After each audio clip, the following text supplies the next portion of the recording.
Good evening and welcome to another edition of Government at Work, a program brought to you by the CCM-led Nevis Island Administration and hosted by yours truly. This program comes to you every Thursday evening on VON Radio from 8 to 9:30 p.m. Then rebroadcast on Nevis Television on Sunday evenings from 8:30 p.m. It is a program designed to inform and educate you, our listening and viewing audience, as well as to keep you abreast of all of the developments taking place here on the island of Nevis. This evening I am happy to report that episodes of our Government at Work program can now be seen on Nevis Television YouTube page. In addition, our television program, The Bird's Eye View, is aired on Nevis Television every Tuesday and Wednesday evenings from 7:15 p.m. to 7:30 p.m. If you miss our Bird's Eye View program, just log on to our Facebook page by typing the words Bird's Eye View in the search field. When the icons pop up, you click on the one with the pelican beak, forming the V in the words Bird's Eye View. We ask that you share our Facebook page with your family and friends so that they too can be kept abreast of our weekly programming. We will take a short break, and when we return, I shall introduce my guests for this evening's program to you. So stay logged on, for we will be right back. So right, St. Thomas is right, St. James is put together and build your land. Right, St. George's and St. Paul's together with St. John's. This land is enough for all to share. No reason to leave and go nowhere. Foreigners can come here from America and England. There's something mighty sweet about my land. And if the foreigners who live here can insist that it's here they're from, then I swear I'll never leave my native land. One people, one country. Welcome back. Folks, I am pleased to have as my guest this evening the Director of the Disaster Management Unit, Mr. Brian Dyer. Brian, things seems to be moving very fast since you were last here, so it's good to have you back on the program this time. Good evening and welcome once again to Government at Work. Good evening. It's a pleasure to be here as usual to disseminate whatever information that I have that may benefit our listening audience, our viewing audience. Okay, great. It's good to have you as well. I want to go straight into the monster in the room this evening, which of course is the COVID-19 pandemic. We would have all heard of the security breach by some guests staying at a particular hotel on Nevis. It is of great concern to all of us here on Nevis, of course. And since you sit on both the local and federal COVID-19 task force, you may be the ideal person to talk to about it at this time. Now, the 8 persons guilty of the breach is now at the government quarantine at Potworks. Speak to us a little about the penalties that they might face for that breach. All right. Again, it's a pleasure to be here.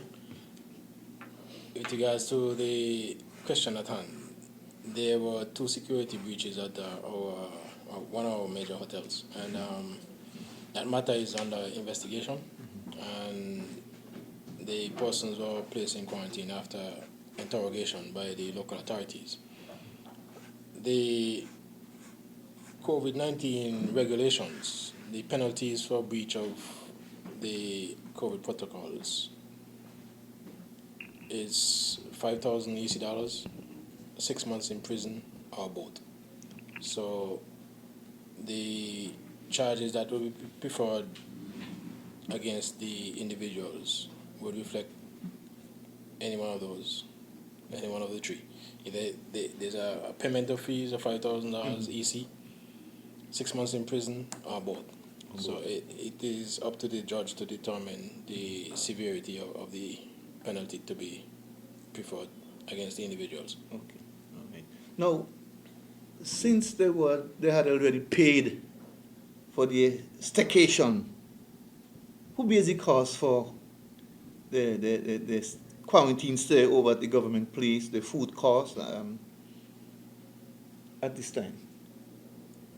When persons are placed in quarantine, it is the individual responsibility to provide the sustenance. even in this case where they would have.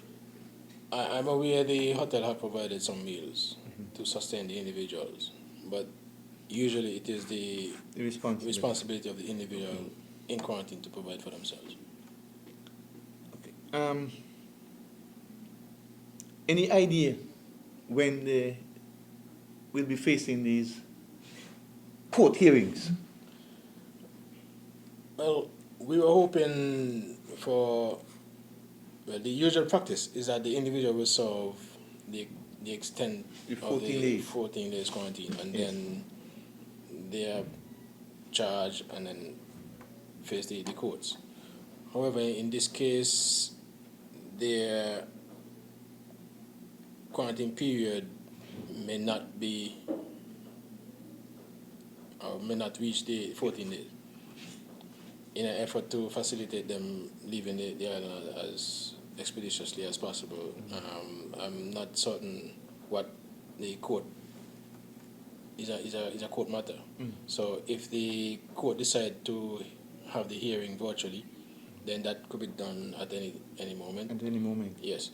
If it is that they want them to appear physically in court, then they will have to wait for the extent of the quarantine period. They were part of a group of 120, I think, about that amount, and they were only scheduled to be here for about 4 days. Now, if any of them is tested positive for the COVID, what happens to the rest of the group? Well, the group have that already. The group gone already? Yeah, it was a total of 84 persons, 84 persons. in that one group. Since the incident, the event was cut short and they left a day early. So the rest of the team left. Okay. So it's just the 8 that is in quarantine. The breaches of the security that are in quarantine at this time. Now, you mentioned earlier that there may be a speedy trial to get it over with and get them back to where they live.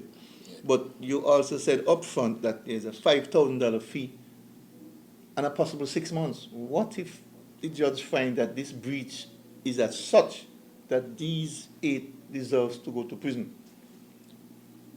Well, no one is above the law. That so is true. if the judge decides that they have to spend the 6 months, they have to spend the 6 months. Okay. And the 5,000 is for all 8 persons got to pay that 5,000 if they're found. If they're found guilty and the judge decides they would have to pay $5,000 as the only penalty, then they each would be required to pay the $5,000 forthwith. Or if they have to spend the 6 months, they spend the 6 months, or they can be fined both the $5,000 and spend the 6 months in prison. Okay, yes, you did mention that earlier. Yes. Now, what if,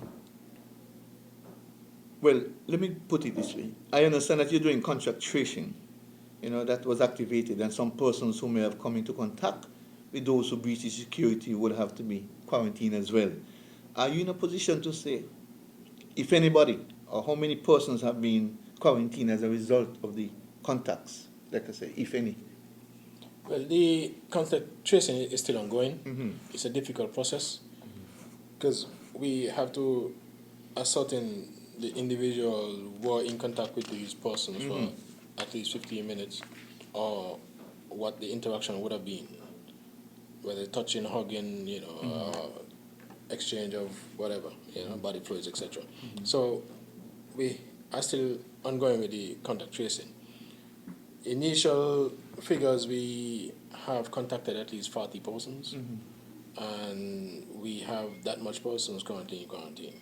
All 40? Under observation, yes. At their home or at the government quarantine? Some of these individuals are at their homes.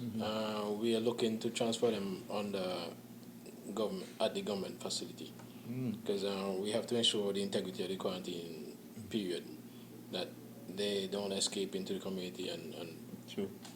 and spread any possible. True. Now, those persons who got caught in the contract tracing, since it was really no fault of theirs, who bears the cost for them at the quarantine? Unfortunately, the law speaks to the individual. So be any cost, right? that's unfortunate. It's unfortunate. That's why we preach that person should be wearing the mask and do frequent hand sanitizer. It's important that you wear your mask because you don't know when if the individual beside you, where they would have been, what they would have picked up, etc., etc. So it's important that you wear your mask. At functions, the law is clear. You wear your mask at all times, except when you're about to eat or you're drinking. That's the only exception they make with regards to not wearing masks. But after you're eating, after the drinking, then you're responsible as the individual to replace your mask and have it worn. I hear you. Now, the release I saw from the task force says that the group's staycation was suspended. Explain to our listeners and viewers exactly what that means. Well, after discussion with the chief medical officer and the other members of the task force, it was an agreement that the activities of that group had to be curtailed. So we ensure that to have everybody in conformity with the initial agreement to suspend all activities and confine them to their rooms. Okay, so you mean that they couldn't parade the grounds anymore, just won't? Yeah. Okay. Just Now- for that group. Now, the hotel they were staying at is one of those that is approved by the task force for staycation. In light of this breach, could they lose that status? It is under consideration that either we can withdraw the status or prefer a penalty. But, it has to go before cabinet. We would make certain recommendations, then that will go before the federal cabinet for a decision to be made. Okay. Now, I'm sure the task force is doing their own investigation as to how the breach may have occurred. But are you in a position to tell us how this breach may have occurred? It was a security lapse, but in any investigation, you just can't look at the symptom. You have to look at the extenuating circumstances and dig deeper to see what created the end result. So that matter is ongoing. The task force have recognized that there are other breaches at other facilities. So the intention is to conduct a thorough audit of all these facilities who have experienced breaches to see if it is a common issue and to see how best we can make recommendations to enhance the services provided. Okay, great. Now, will this situation cause the task force to take a second look at its security procedures on various properties, or? As I indicated, it's not just the security procedures. We are looking holistically to see how best we can improve the product. Okay. Because if we have an outbreak, we have to go back into lockdown because we will face community spread. Because a significant amount of persons would have been exposed. They have also gone home to their families. Sure. Their children would have gone to school. So we're looking at the potential for a big outbreak if one of them is tested one of them positive. is tested positive. Right. Right? So the situation is serious. So we have not rested on our laurels. We continue to do contact tracing and we continue to put measures in place to mitigate the impact if in event we end up with contact tracing. Community spread. Community spread. Now, it's a little difficult for the task force with this one because that institution wasn't taking down names. So the contact tracing probably is a little more difficult than normal since there was no names down. You have a particular time that you're working with from like this thing happened from midnight or? No, we're looking from 1 a.m. From 1 a.m. Yeah, so during the contact tracing, we ask persons who were at the premises to list the names of persons who they recognize. And from that list of names, then we able to ascertain their phone numbers, and then we call them in for interviews, or we interview them over the phone. So it's a difficult process. because some persons could remember a face but not a name. So we have to get a second name from compare the list of names provided by one individual against the other person, and then we do cross references. Okay. Now, in a case like that, what happened to the particular institution where the incident would have occurred? Well, that institution would also face some sort of sanctions, because usually when you apply, you agree to specific rules and regulations. If that is violated, then the authorities have the right to impose some sort of sanction or penalty. Okay. I understand there were two separate breaches. One at a particular place on Penny's Beach and one somewhere at the Craft House or somewhere. Could you shed some light on that for us? No, the first breach from the same facility, the individuals ended up at the Alexander Hamilton Museum. Oh, at the museum? At the museum, yes. Okay.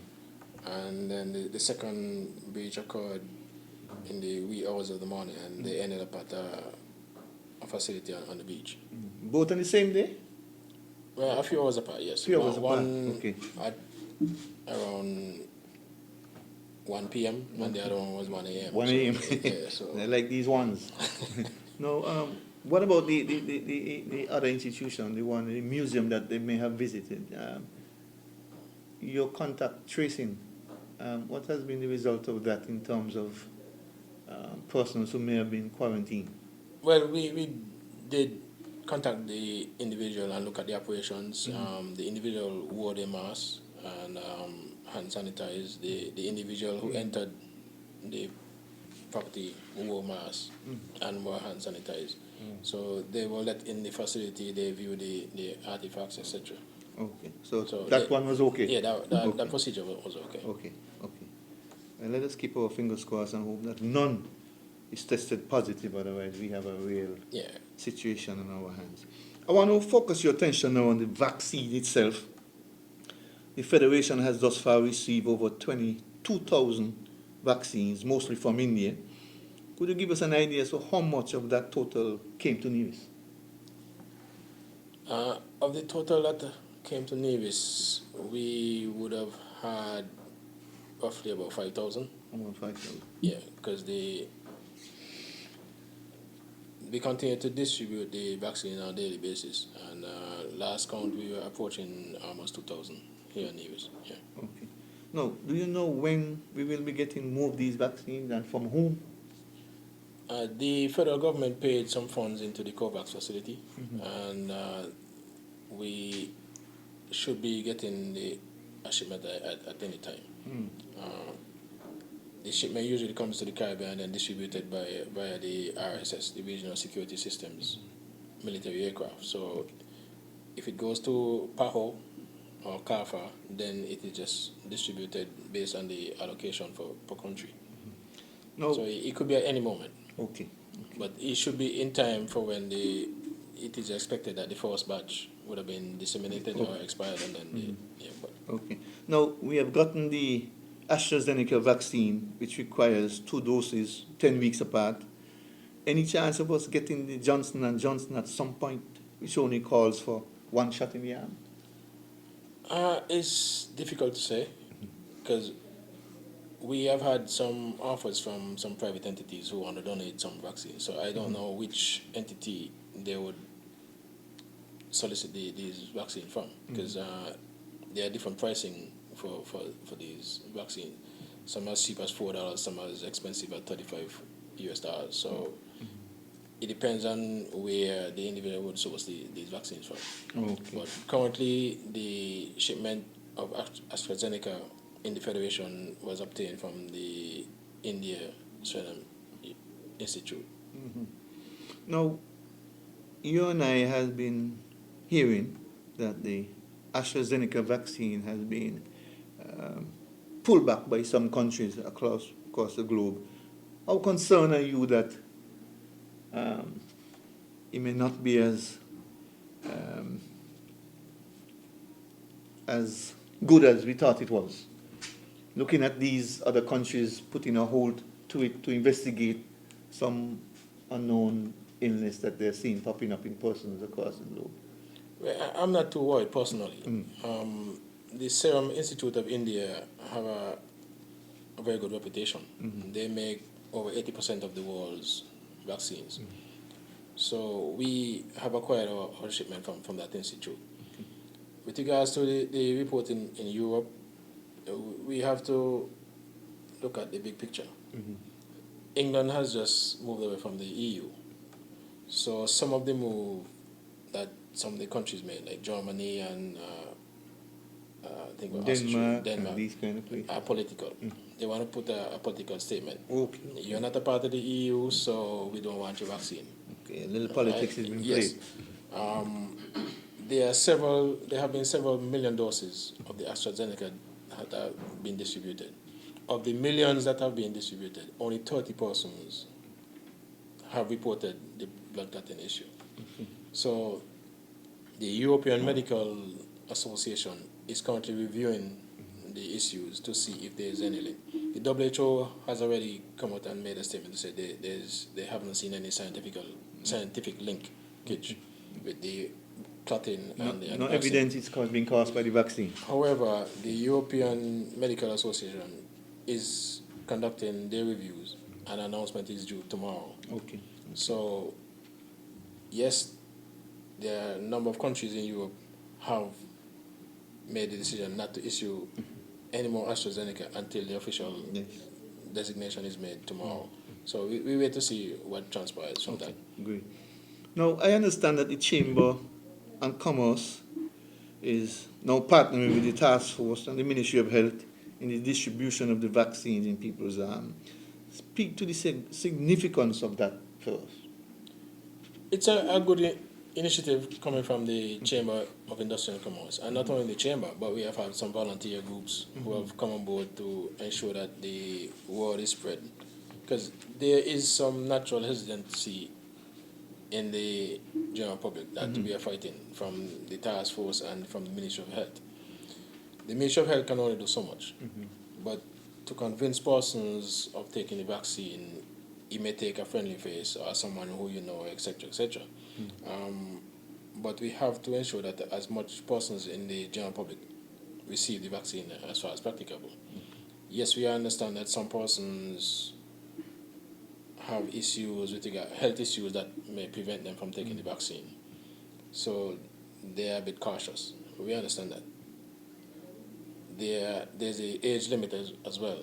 The AstraZeneca is not given to persons under 18. So there's a trial now with testing the under 18 group with the same vaccine. So we are awaiting more information. Okay. Right? But it's a good initiative that more than one entity have come on board to ensure that the population at least is vaccinated, that we can reach the herd immunity that is required by the, to quote unquote, cause a safe destination. So we can reduce the need for 14-day quarantine and as well as the exposure, mask wearing, etc. You know, a lot of things is tied to the issuance of the vaccine. So as soon as we can get the general public up to the level that we require, then we can say we can get back to a normal way of life, or a semi-normal way of life, as soon as practicable. Okay, great. Yeah. Now, when the vaccine was launched here in Nevis, it started with just 3 health centers on Nevis facilitating the program. But my understanding is that other health centers are now on board as well. Could you tell us of the other health centers that has been added so that persons can be aware? It was a strategy of the Ministry of Health at the federal and local level to start with a core group. So that will give them enough time to have persons trained. So while the vaccine was being issued initially at 7, it was 3 on Nevis and 4 on St. Kitts. It is now being rolled out at all 17 health centers. Yeah, so there's no excuse now. Okay. And initially we came up with a hierarchy of who should be vaccinated first and etc. etc. That has done away with. Is first come, first serve. You You don't need an appointment. don't need an appointment. Okay. Each health center issues the vaccine from 1 p.m. every day. Every day. So you go in and get your vaccine and Okay. I think I saw a notice that says the health center in Charlestown was advertising Saturday as a day for persons to come and get their vaccine.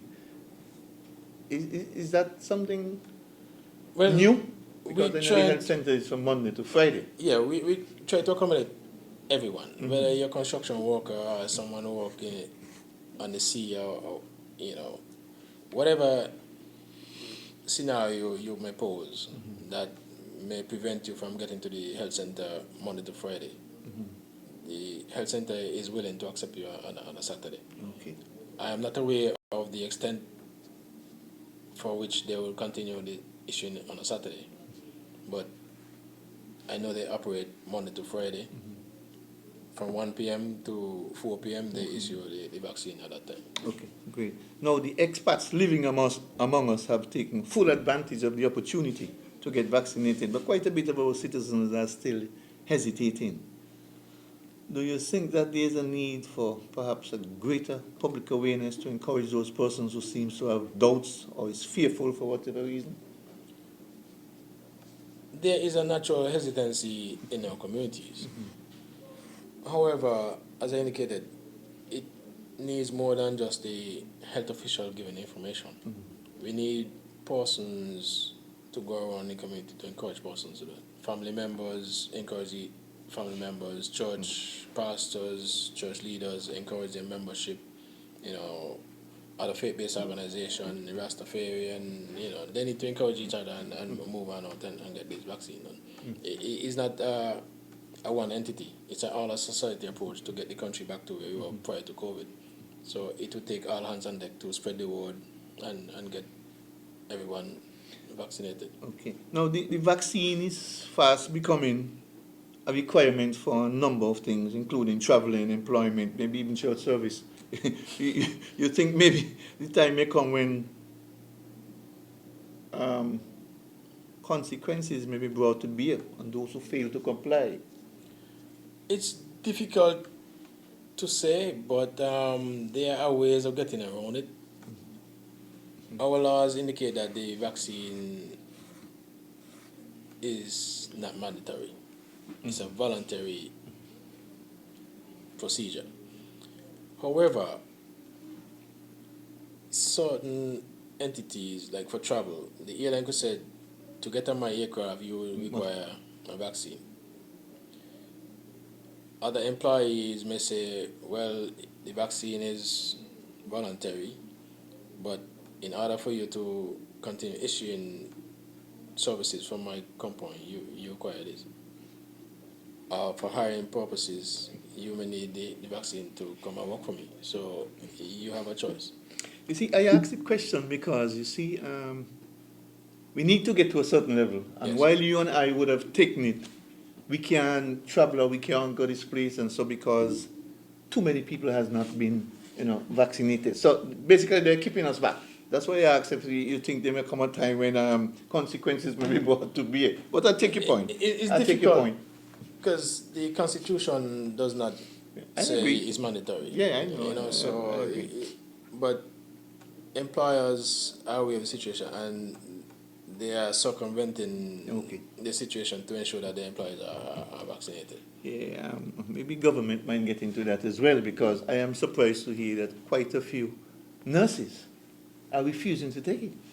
I would have thought that for them at least. Yeah, but it's not nurses as well. It's across the board. I know, Right but across I say nurses because they're actually and at the front dealing with all these things. yes, it's not only St. Nevis.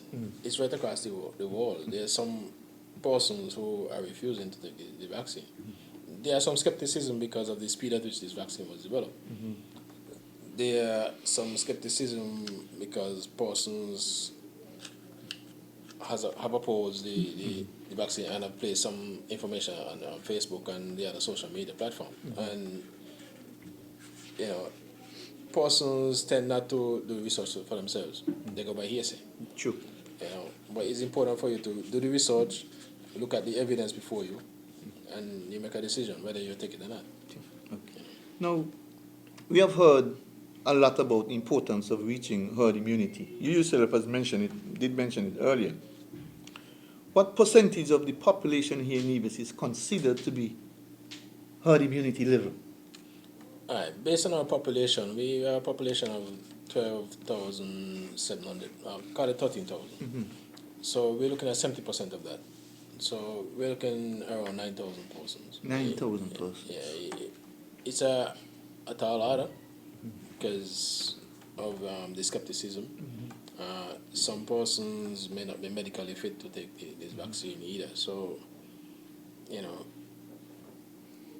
it would take some convincing to get up to that. The consequences may be brought to bear. Yeah. No. And then we have to look at across the federation too. If Nevis get up to the 9,000 and Sinkers fail to get their population about 35, if they fail to get up to their 20,000, 25,000, that's another issue. We could have a federation that is lopsided. That is what's going to be my next question. Yeah. What if Nevis reaches herd immunity and Sinkers doesn't? Or vice versa. Or vice versa? Yeah. So it's something that the authorities have to look at seriously, because we can't say we open in the country and only one is prepared and the other is not prepared. So there are a lot of consequences. So let me ask you this. Issues that are being juggling right now to ensure that we come up with the best policy going forward. Okay. Now, we have heard of a number of states in the U.S.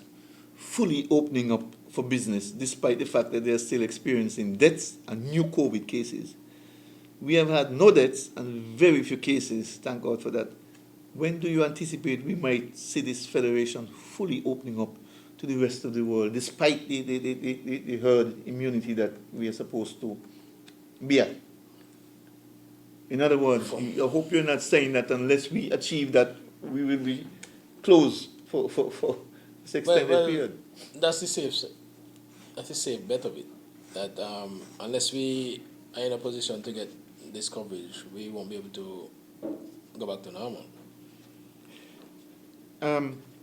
But at least we would be able to ease up on some of maybe the quarantine, 14 days. When you reach a certain stage, you're able to take it down from 14, or you still will be there even though you get 5,000 vaccinated? Unless we get up to an optimum level, we can reduce the quarantine period. So 9,000 has to be Yeah, the limit. Yeah. We are going to need some consequences to be brought on those, because 9,000. We currently around the 3,000 mark, as far as I understand. No, we approaching 2,000. The last count up to yesterday was 19 something. I thought I saw 2,000 something on Friday. Well, all right, you're the man in the know, so you must know. It's about 19 something up to yesterday. Are you satisfied with where we at? I mean, it's only been 2 weeks really, going for 3, but are you satisfied with where we at, or you think we should have been further ahead in terms of the total that is being vaccinated? We could have been further along, but the decision by the European countries to withhold the AstraZeneca, the same medication that is applying here in Nevis, Sinkers Nevis, that has even created more hesitancy and bad publicity, really. So it has affected the numbers. We have seen a slowdown in the numbers as well. Okay. Right. So we have to continue to ensure that persons, accede to the call to get vaccinated. Okay. We would have heard of the new COVID regulations issued by the CDC. Those persons who would have been fully vaccinated could now mix and mingle with others who was also fully vaccinated. Will that be introduced here in Nevis as well? I think it's Nevis where, since you and I are vaccinated, we could go and by the neighbor's house who are vaccinated and just have a good time. Well, we are looking at these scenarios. It's up to the chief medical officer and the rest of the health EOC to determine the extent of which we can mix and mingle once you're vaccinated. That has not been determined as yet. I hear you. You think we'll get there shortly? Otherwise, you see more and more the consequences to be getting. Because eventually we get there. Yeah. Eventually we get there. Well, now, I want to focus your attention now on the issue of the quarantine as we speak. And I spoke about it a while ago, really 14 days. So you're saying that no consideration will be given to reduce that until we get to the herd immunity? No, there won't be any reduction in the 14-day quarantine until the general population is at an optimum level with regards to vaccine receipt. But we are seeing, well, we're different, but we're seeing we're a small place, but we're seeing other states have deaths, have cases, and live totally. The other states are experiencing community spread and more deaths than St. Nevis. And they're still opening up. Yes, we have something to be proud of. And we have very little COVID cases compared to the rest of the Caribbean and the rest of the world. And we have had no deaths. So our system is working, right? But there are other persons out there looking at us, and yes, they are saying that they have been vaccinated and they want a reduction. No, but our policy indicate you must go through 14 days. Until we get to that where we can change that policy, then no, it will remain entrenched. Well, let me ask you this. A number of persons in the diaspora has been fully vaccinated, right? If those persons choose to travel to Nevis, they will still be required to be quarantined for the 14 days? Yes.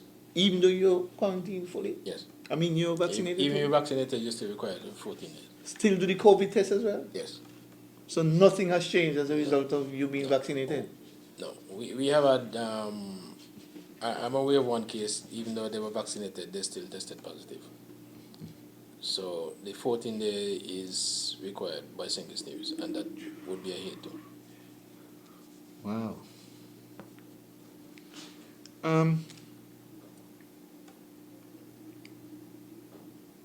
Now that we are at the vaccination stage, is the task force here in Nevis still operating the same way like it did in the early part of the COVID? Meaning, do you still have the same amount of volunteers, keep the same weekly briefings, etc., etc.?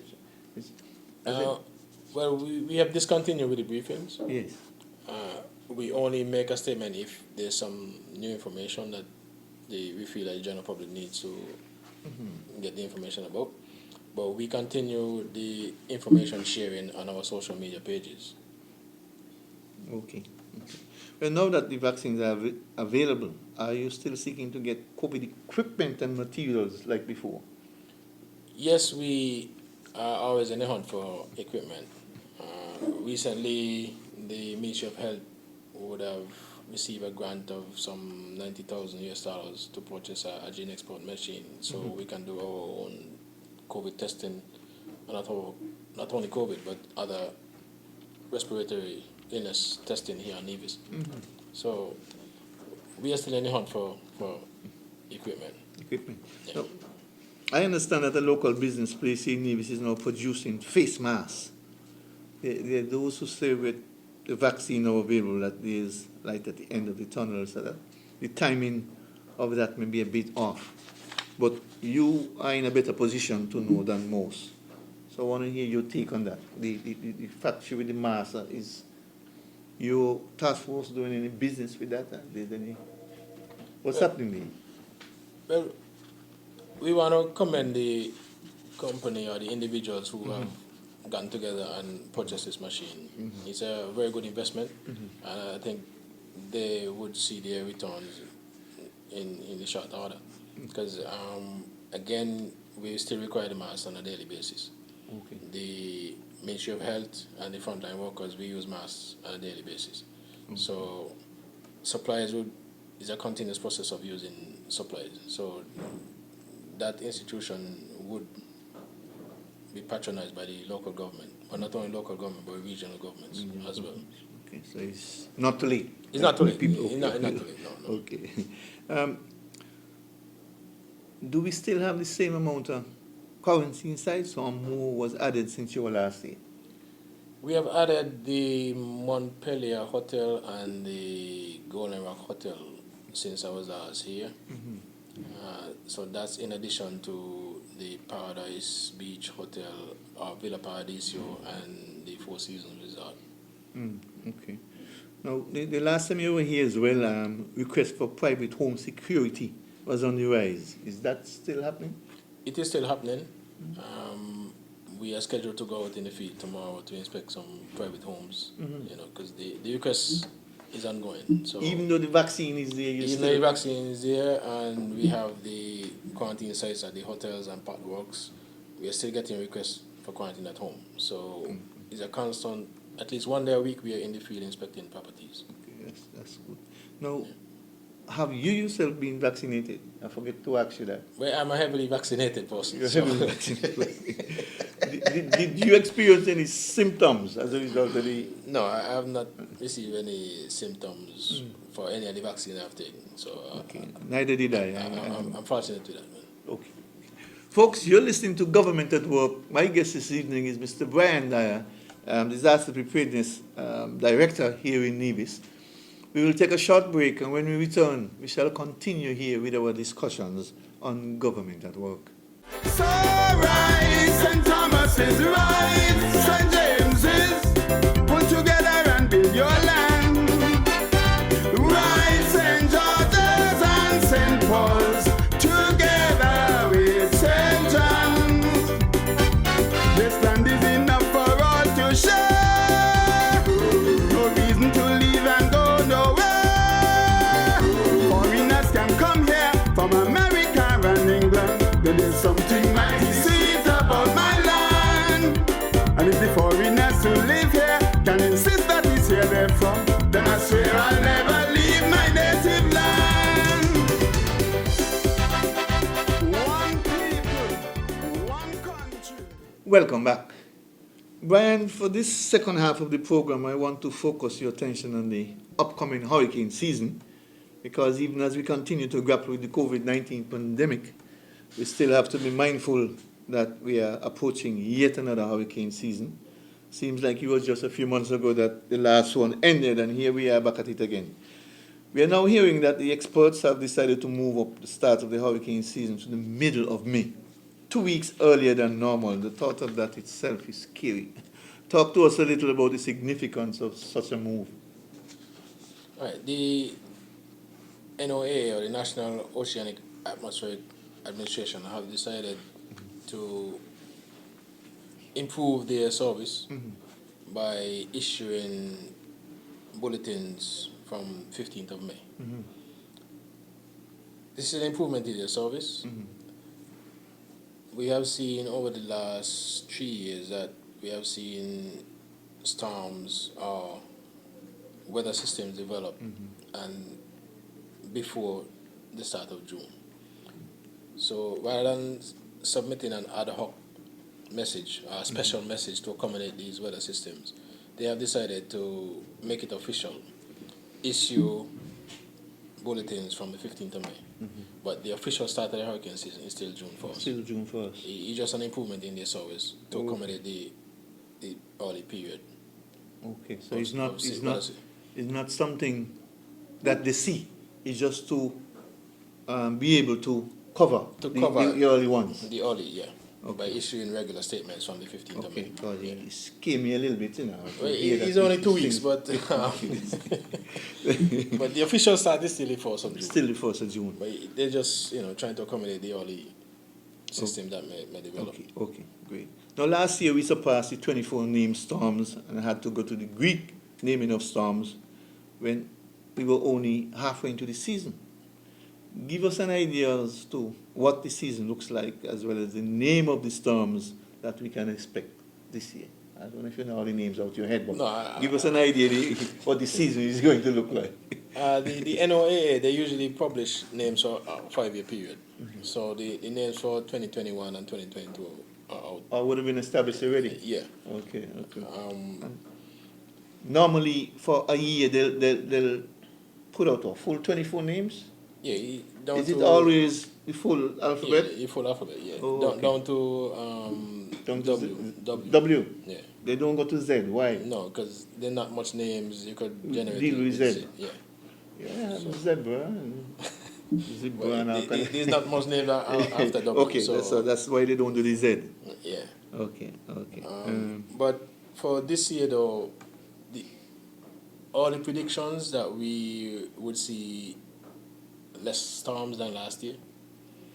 Oh, that's the forecast. Yeah, all the predictions have not been released yet, but the forecasters are looking at the temperature, the sea surface temperatures in the Pacific and in the Atlantic, and what we call the La Nina phenomenon, where we have the cooling of the eastern Pacific waters. That is moving away. So when that moves away, we usually see the reverse in the Atlantic. So we can expect more wind shear in the Atlantic for this hurricane season. That would minimize the number of storms that may develop. However, though, even though last year we had a record-breaking year, we had 30 named storms. It only takes one storm to wreak havoc. So whether we realize only 15 named storms as the average or 12 named storms, it only takes one to disrupt your livelihood, your way of life, and the economy. So whether it's 1 or 15, we have to be prepared at all times. True. True. 'Cause we look back to see that there's a small amount of storms in 2021, and that's when we get hit. And when there was 30, we got nothing at all. Yeah. We got scared in 2017 it was? 2020 and 2017 we had two Two big major ones. Yes. Cat 5 passing Oh, man. north and south of us. And then last year we had just 2 storms passing to the south of us. So we got to be thankful for everything, Yes. but we must be prepared at all times. Yes. I know you say it's going to be a lot less this year, but any idea how many they're projecting maybe develop 2 major storms? The early prediction is about 15 named storms with about 7 or 8 hurricanes, and of the 7 or 8, about 4 major hurricanes. 4 Cat 5. Let's Right, hope they right, develop fast. When we say major storm, category 3 and above. Yes, but big. Right, so for now the numbers look small. As we season progress, then that is May extend. expected to be changed. Now, we have been fortunate thus far, and I hope we continue to be, but where are we at present with regards to equipment and materials in case we are hit by one of these major storms? The disaster management, we continue to increase our supplies incrementally. Since I was here last time, we have added some hand sanitizers that we can have installed at the emergency shelters. We have added some blankets to be used by the shelterees, and we have added some what we call the hygiene kits. In the event person's homes are impacted, then the hygiene kits have supplies for both men and women. Soap, toothpaste, first aid kits, small first aid kit that the family can utilize, and stuff for the hygiene for both men and women. So we have added a quantity of those. We have also invested in some first aid kits that would be mounted at the community centers to be used. And we also have a quantity of masks that we can distribute in the emergency centers if they are activated. Okay. Now, are you expecting more equipment leading up, before this hurricane season starts? Yes, we are always looking to bolster, because in an impact you don't know what will be your needs after the impact. So we look at a wide range of supplies that may be required, and we try to get some at least, because our storage space is very small. So we try to have on hand a small quantity that we can serve probably 100 people, 200 people, as the case may be. We are fortunate in that we had some supplies from the Japan government and the people of Japan. They supplied a quantity of tarpaulin back in 2019, 2020. So we have a quantity of tarpaulin. We also received some tarpaulin from the USA, the people of the United States. So we continue to incrementally Build up. stock the warehousing. We have some satellite warehousing, one in the Franklin Bound Community Center, and there was one at Rollins. Unfortunately, we got a report that someone tried to break in the one at Rollins, hard times. So we had to withdraw the supplies that we had in that and take it back to the main facility. Oh. Right, so The intention was to steal the supplies or to just go and sleep? Get a resting place. I don't know what the intention was, were, but we had to go back to the facility and reclaim everything. Okay. So You have security at the others? no, there's no security at the others, but we have some volunteers in that parish that make frequent checks on the container, and also there's a worker at the community centers. The facility in hard times that the individuals tried to get into, it was not manned on a regular basis. But the facility at Franklin Bound Community Center is manned daily, so that's a different case. Now, speaking of volunteers, I mean, those persons who volunteer their services to fight the COVID-19 pandemic, will they now become volunteers for this upcoming hurricane season? Or they just gone because the vaccine is now around and you have scaled down a bit? No, volunteers are volunteers. But for once COVID, it's different to hurricane. Yeah, but once you offer your assistance, I mean, we welcome your assistance and we train you in another discipline. You know, volunteerism is a real skill. You know, not everybody could find the time, and not everyone come with the same specialty or specialty of skills or skill set. So, if you can use it in another capacity, then we offer the training and we move you into Okay. So the intention is to keep all those, hopefully. Everyone who have come forward thus far, we keep you, and if you can be retrained to another discipline or you wear another hat, then we just move you into that direction. You have a set particular time for training? Is there a set time? Especially for persons who may be interested in becoming part of the voluntary pool. Well, once you have indicated your interest and your area or specialty, then we would look at our training program to see where we can fit that individually, and we pull them in accordingly. Because of COVID, we have now moved some of our training, or most of our training, to virtual means. So we can accommodate more persons in the virtual space. However, with regards to testing them in a practical manner, giving them exercise and see how they operate, then that too have been reduced. So we have to now reduce the numbers, have them come to the department, and then we go through some physical testing or examples and see how, give them some scenarios and see how. So, for instance, persons taking someone on a stretcher, specific techniques of lifting and strapping the person. So we bring just a core group and we demonstrate to those and test them to see how they respond in that regard, and then we rotate the. Okay. Who normally facilitate your training? Well, I'm one of the persons who do training. There's also persons from the fire department. There's also persons from the Ministry of Health.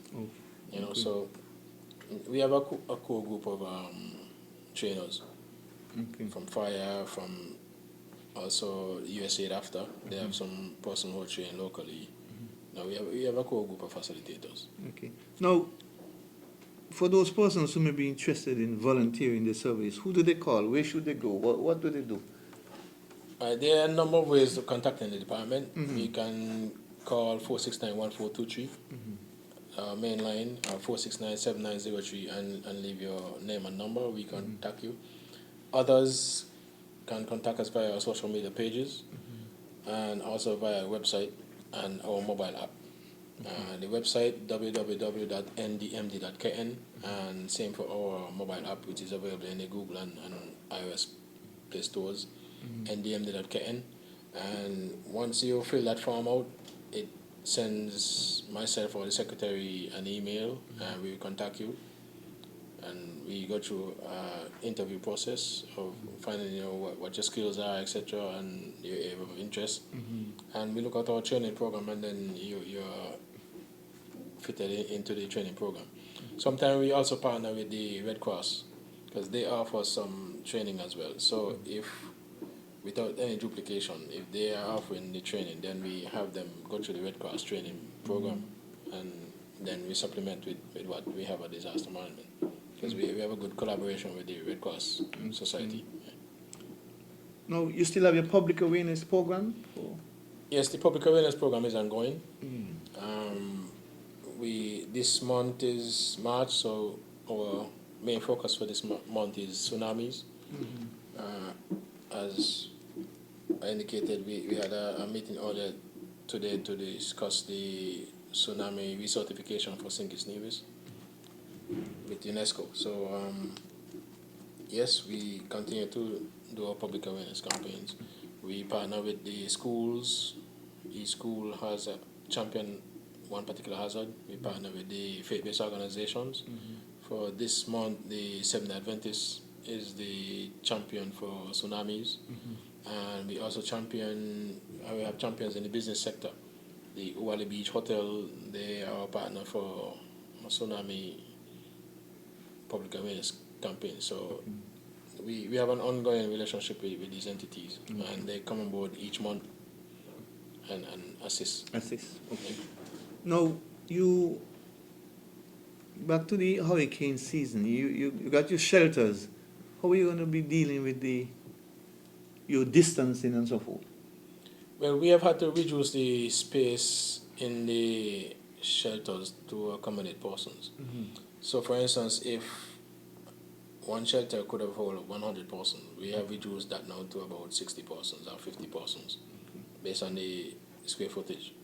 Because traditionally, it's 15 square feet per person if you're lying down. You're going to pack like sardine. Yeah, but now because of COVID, we have to allocate now 30 square feet for individual. So we have gone around and physically marked off some of these square footage, and we have also installed the COVID paraphernalia, washing hands, and sanitizer. We started the inspection of our facilities yesterday, and we are continuing again today. So, in an effort to get the report in for any unserviceability to be corrected as soon as practical before the start of the hurricane season. Okay, sounds good. Now, this time of year is when the Sahara Desert normally hits us. Are you seeing any signs of that coming our way this year or no? The impact of the Sahara dust is an annual event.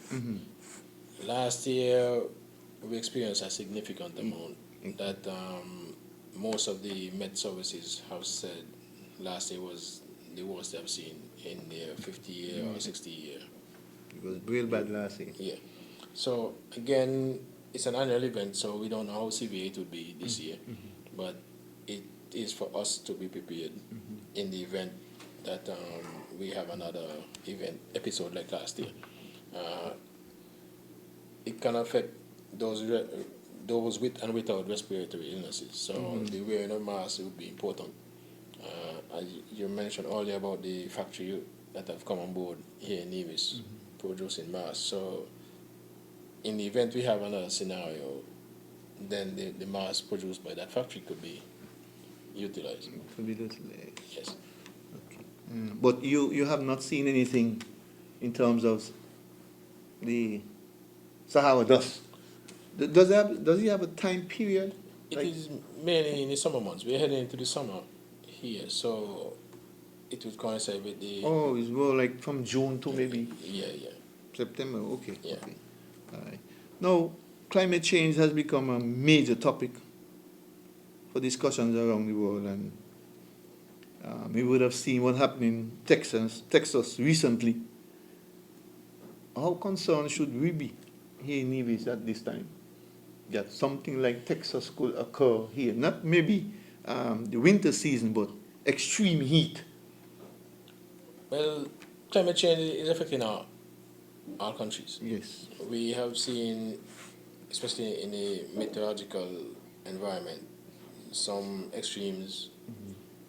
Last year, in particular, some countries had most rainfall in particular areas. Some have seen an increase in temperatures. We have seen here in Nevis some increase in temperatures.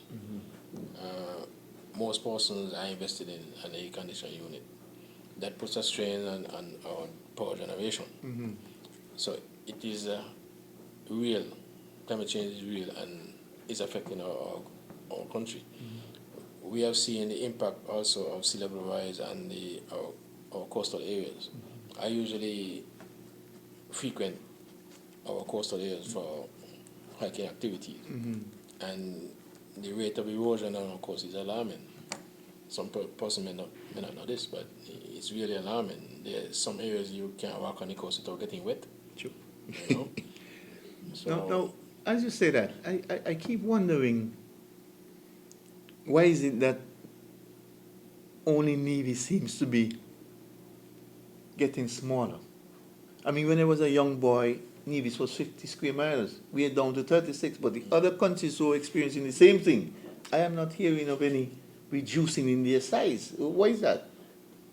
well, probably they haven't done a survey recently, but I find it very strange. You I know we're experiencing severe erosion from the coastal areas. Yeah, but that's what I'm saying, the and- world over. Yeah, and not only from water, but we are also seeing erosion by wind, especially on the south coast of Nevis. The wind attack on the bare soil, you know, it's really alarming. It's desert type weather conditions we have on the south of Nevis. yes. You know. What can we do? What can we do? I mean, we would have heard of America, the bigger countries, richer countries, planning to spend millions to sort of offset this climate change. We don't have the resources. What we have else can be started done? in a small way. You know, there's some areas around the coast that we have implemented rock revetment, reclaim land in some areas using boulders. We have planted some trees and continue to plant trees. In the Nelson Spring area, we have just planted some trees, and also the movie film. There's a film crew that also planted some as a community event. We have had the project down at Coconut Walk. We planted coconut trees and did some stonework as well to protect the coastline. Okay. So we continue to do bit by bit. Our own little bit. Yeah. Because of this climate change too, we have seen the influx of this seaweed, the sargassum seaweed. So we need to be creative and find something to do with the seaweed. Whether we make fertilizer or do like Mexico and build houses from it, you know. We have to be creative. Yeah, and come up that with- seaweed normally comes in, especially the northern northern side, and flank, creates yeah. a real stench Yeah. for the good people of St. James's. All that are the impact from climate change. So we have seen the How the could we evidence collect of- that though? Because I know a lot of people use it for sea moss and stuff like that. But how could we collect it? Is there a plan to really collect that seaweed as it comes in and utilize it in some way? Well, it would take some heavy equipment to collect it, and then we have to transport it in a particular location. And then the curing process. There should be one area for just letting it sit, so the sand could be separated. Or you can then have heavy equipment again, spread it, and remove the sand from the heavy equipment. But it would take a significant investment. Yes. So I don't know if someone in the private sector could look at that, or I don't know if government would have the resources or get some external Even to collect it agency. and let it stench somewhere else. Yes. Because, I mean, it really creates a stench there. It's an issue. So, it would take some finances to, Okay. because the transportation cost is $125 per trip Yep. currently. So, you know. Okay. Now with this COVID situation, travel has been tremendously reduced, and most persons have to resort to virtual and Zooming meetings and so forth. How are you coping with that? Have you been engaged in a lot of that? I mean, when I say you mean the disaster preparedness unit, because you used to have movements going from one country to the next, attending environmental meetings and disaster preparedness meetings and so forth. How are you affected by that? Well, travel has been significantly curtailed for disaster management personnel right across the world, in particular the Caribbean. Usually, for work purposes, you travel like twice a month. Right? Now we have meetings virtually practically every day. Yeah. This year it's our conference year. We have a conference every 2 years, and even though they started advertising for the conference, they have not identified the venue. So I'm assuming that the conference may be virtual as well. But it's an ongoing thing that a lot of the activities have gone virtual. Yes. We are now even setting up a training academy at the Caribbean Disaster Emergency Management Agency to conduct training virtually.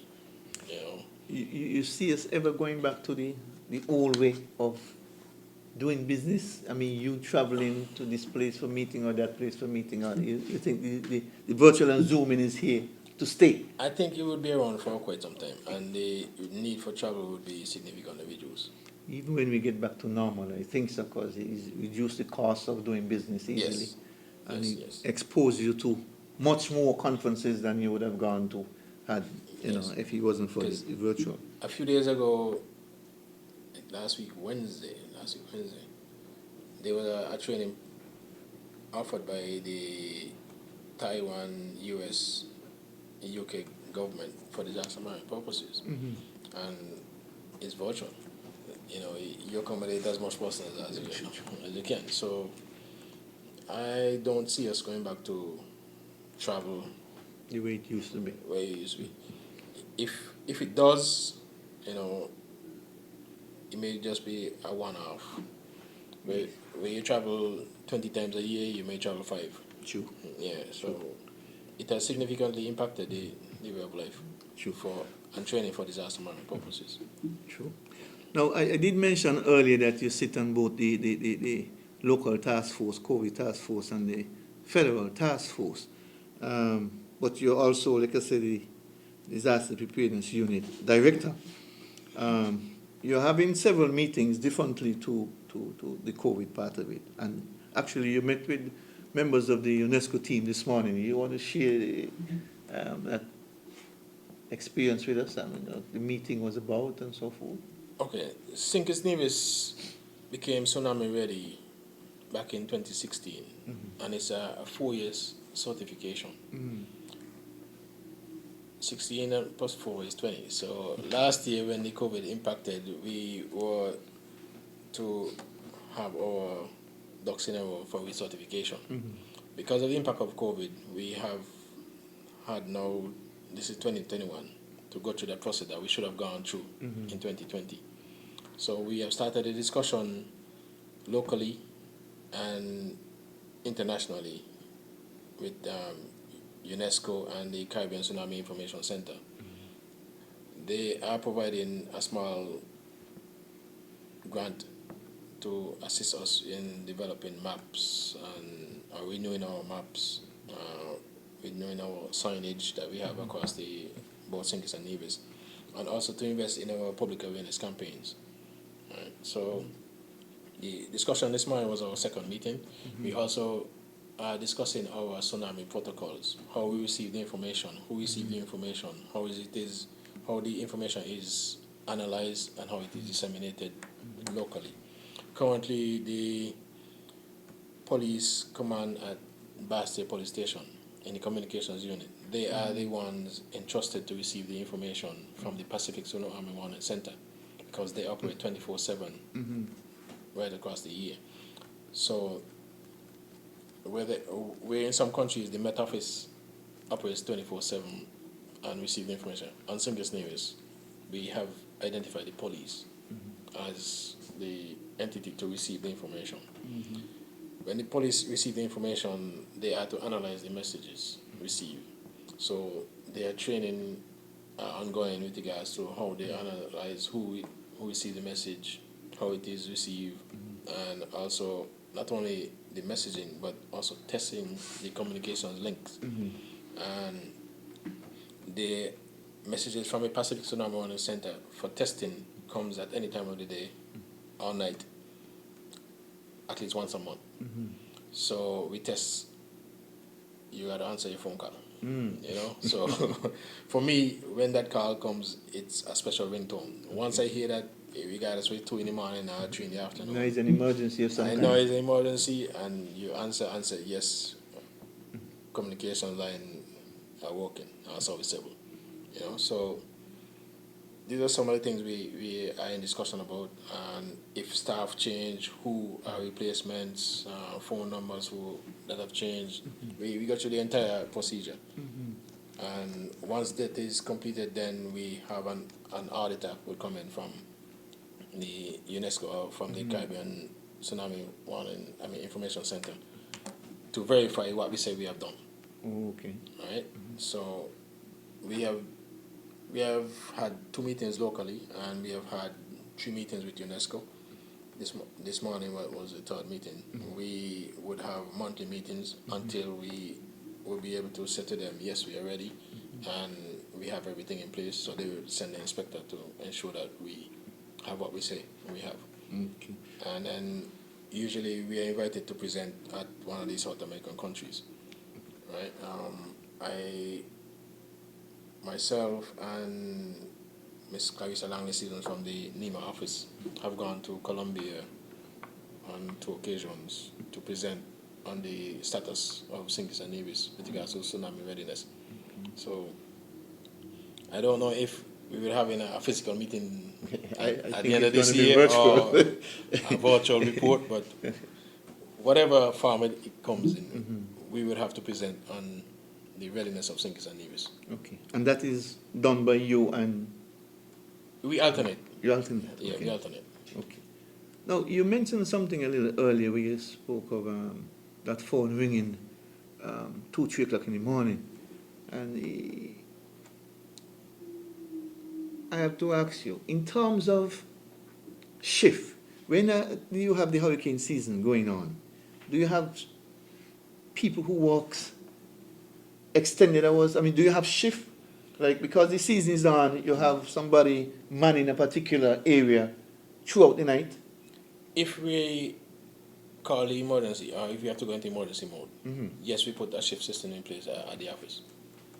Oh, okay. But only emergency mode? Only in emergency mode. All right. Regularly they have to wake up Brian? Regularly, yeah, we liaise with the Med Office for weather information. Okay. For tsunami information and earthquake information, we deal with the police headquarters.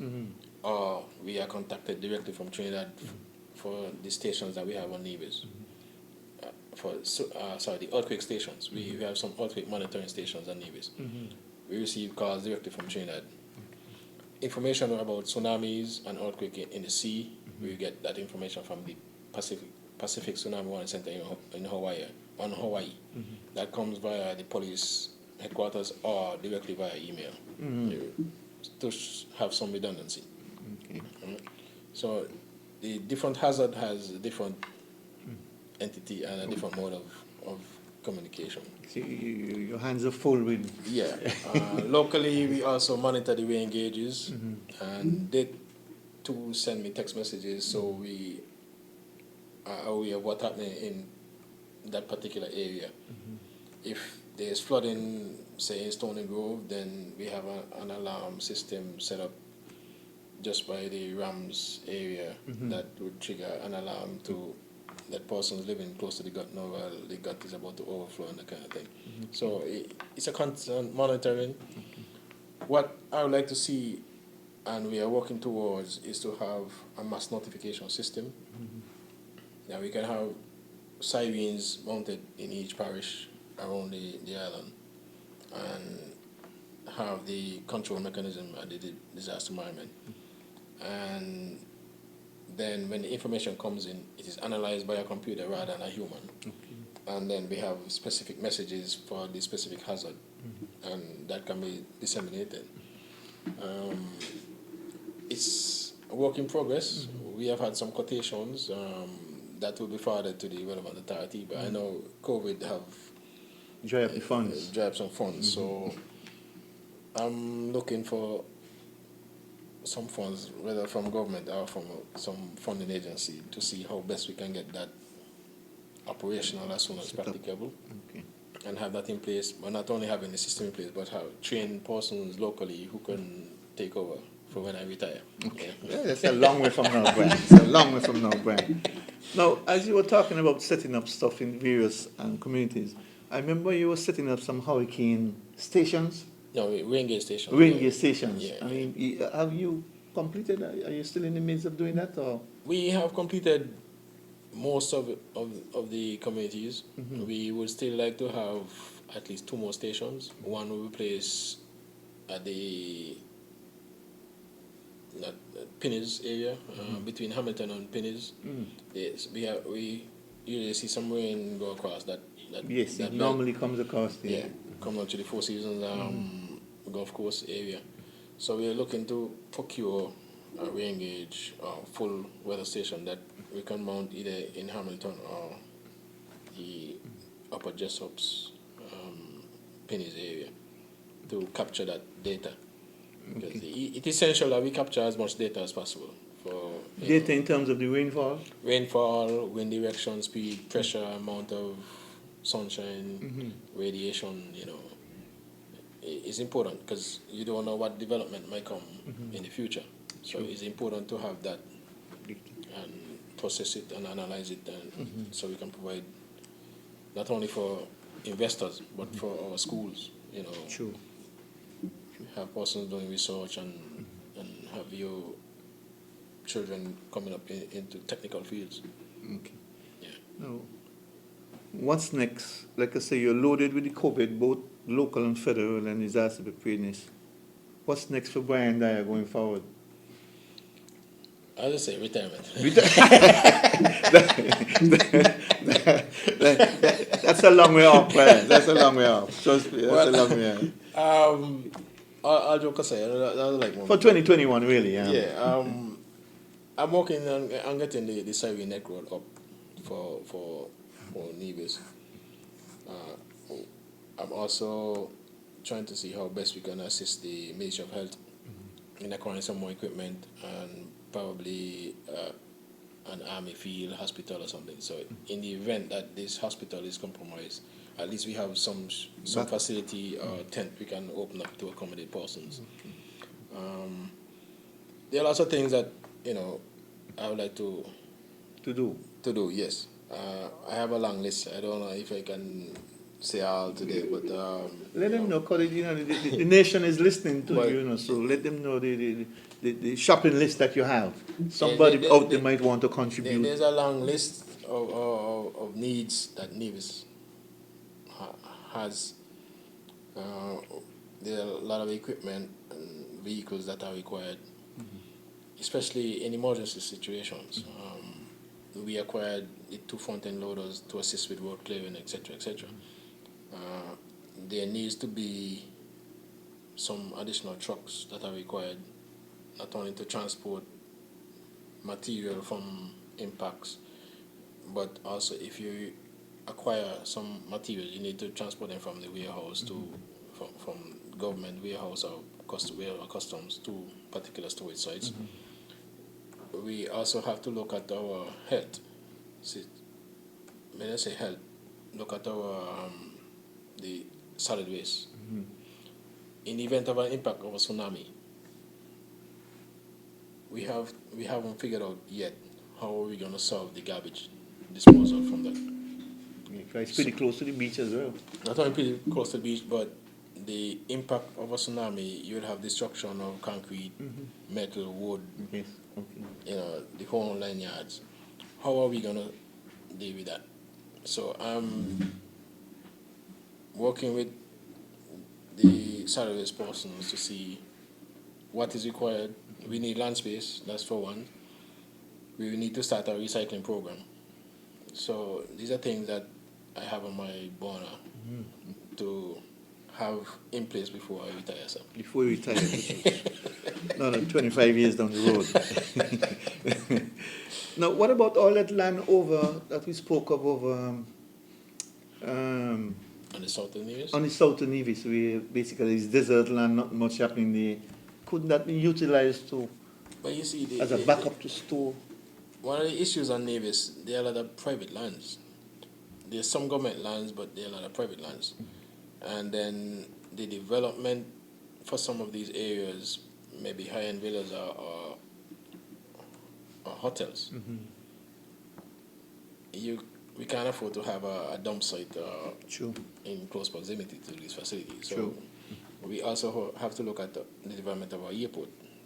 True. So I don't know whether we move from the north side to the south side or what, but But with regards to your shopping list, have you reached out to friendly countries, friendly financial institutions and so forth to see, yes, I do. make the appeal to them, especially in this COVID time where funds here is a little.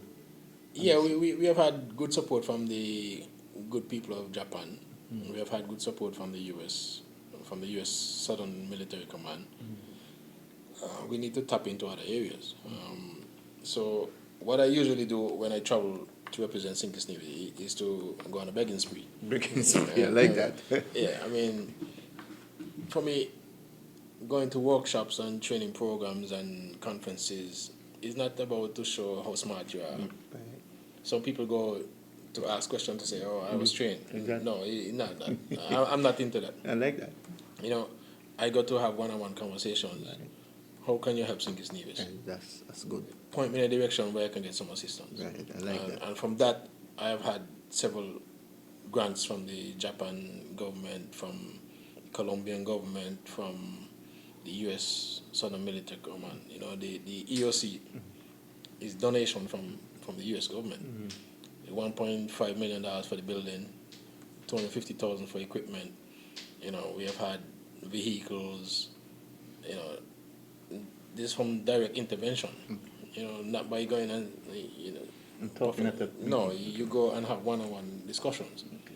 I think in new dispensation we might make you foreign minister. So, because folks, you're listening to Government at Work. My guest this evening was Mr. Brian Dyer. Brian, before we close off the program, any final words for our listening and viewing audience? It was a pleasure being here as usual, and I want to impress upon persons we are in the COVID season, pandemic. The vaccine is here. I would like to encourage everyone to go out and get a shot in their arm to protect themselves and protect their family from the COVID pandemic. The sooner you do so, the better the sooner we're able to get back to some semblance of normalcy. And we also approaching the start of the hurricane season. It's not too early or not too late to get your house in order. Start working on your disaster plans for your family, your communications plans, and start stocking up on your canned goods, because you never know when we'll be impacted from hurricanes. We have other hazards that we can be impacted by at any time. We have an ongoing earthquake activity. This month, our main hazard is tsunami. We have had tabletop exercise to simulate what the impact could be, etc., etc. In the event of all that, we still have to be ready for whatever comes our way. So it's important as a community that we work together, know where your emergency shelters are, develop your community disaster plans, your work plans, have your go kits or your emergency bag. Include now with your emergency bag stuff for COVID. So your hand sanitizer, your face mask, face shield, glove if you have to. At the end of the day, we have to be prepared for what comes our way. So again, it was a pleasure being here, and I look forward for your continued patronage for disaster management. If you are a volunteer and would like to participate in a volunteer program, don't be afraid to contact us, 469-1423, or our website, www.ndmd.kn, both our website and mobile app for more information on our social media pages. It was a pleasure being here. Thank you. Thank you, Brian. I want to thank you for taking time out of your busy schedule to be with us this evening and sharing the good information.